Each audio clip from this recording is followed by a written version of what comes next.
नगर में सब सुख आई जाए अपना हो घर में अपना हो घर में जत बने धनी हम बाबा के नगर में सब सुख आई जाए अपना हो घर में।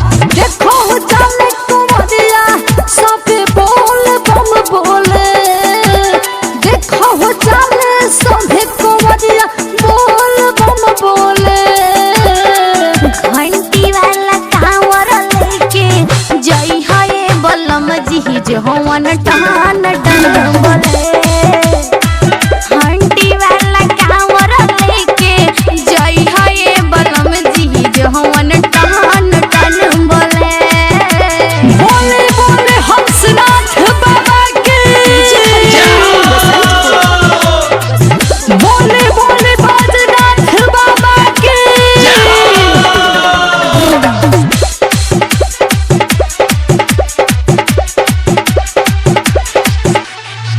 पहिला बेर जाइब कैसे इहे सोचतानी सुनले बानी कांवर हटे देवघर के निशानी देवघर के निशानी। पहिला बेर जाइब कैसे इहे सोचतानी सुनले बानी कांवर हटे देवघर के निशानी। बाबा के नाम लेके सगरो कुंवरिया रहिया में चले बाबा के नाम लेके सगरो कुंवरिया रहिया में चले। घंटी वाला कांवर लेके जई है बलम जी जो हवन टन टन बोले। घंटी वाला कांवर लेके जई है बलम जी जो हवन टन टन बोले। राजभरी स्टार रिकॉर्डिंग स्टूडियो भटनी। बोले बोले बैजनाथ बाबा के कतही भुलाई बनिधि बाबा दी साथ हो सुनले बानी हमें उ तो नाथो के नाथ हो नाथो के नाथ हो।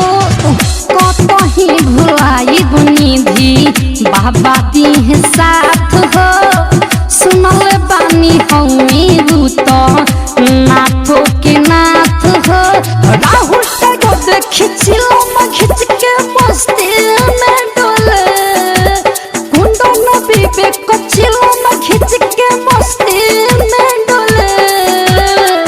घंटी वाला कांवर लेके जई है बलम जी जो हवन टन टन बोले। घंटी वाला कांवर लेके जई है बलम जी जो हवन टन टन बोले। जाते बानी धनी हम बाबा के नगर में सब सुख रही जाए अपना हो घर में। देखो ना जाने कुंवरिया सभे बोल बम बोले देखो ना जाने कुंवरिया सभे बोल बम बोले।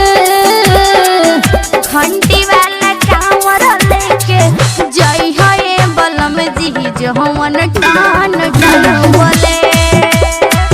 घंटी वाला कांवर लेके जाइब मोरे धनिया जवन